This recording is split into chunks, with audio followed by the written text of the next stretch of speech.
देखिए, ये बात मैंने कही है कि मैं बहुत लंबे समय तक अपने आप को केंद्र की राजनीति में नहीं देखता हूं। मेरा राजनीति में आने का कारण ही बिहार और बिहारी रहे हैं।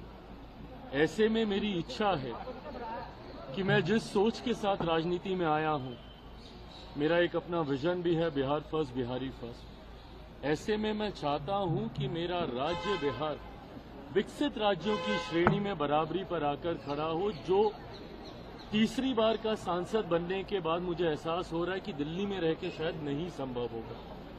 ऐसे में ये इच्छा मैंने पार्टी के समक्ष रखी थी कि अब मैं जल्द बिहार वापस जाना चाहता हूं। ऐसे में अगर पार्टी चाहेगी, और जब मैं ये कहता हूं कि पार्टी चाहेगी तो छूटते ही आप लोग ये सवाल दागेंगे कि भैया आप ही पार्टी हैं, आप अगर चाहेंगे तो कौन आपको रोकेगा।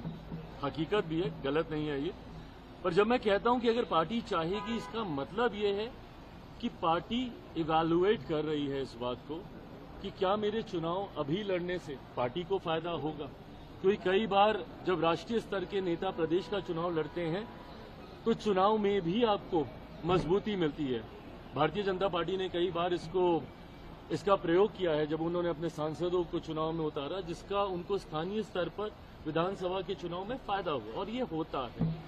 तो अगर मेरे चुनाव लड़ने से मेरी पार्टी को मजबूती मिलती है, एज एन मेरा स्ट्राइक रेट बेटर होता है। लोकसभा में हम लोग का 100% स्ट्राइक रेट था। मैं चाहूंगा कि विधानसभा में भी मैं जितनी सीटों पे भी लड़ूं, पर मेरा स्ट्राइक रेट बेटर हो। तो अगर मेरा स्ट्राइक रेट मेरे लड़ने से और मेरे गठबंधन का प्रदर्शन अगर इससे बेहतर होता है, जो कि चर्चा में लग रहा है, तो मैं जरूर लड़ूंगा। मुख्यमंत्री पद की बिहार विधानसभा चुनाव में मुख्यमंत्री पद की कोई वैकेंसी नहीं है। मौजूदा मुख्यमंत्री नीतीश कुमार जी ही चुनाव परिणामों के बाद प्रदेश के मुख्यमंत्री बने।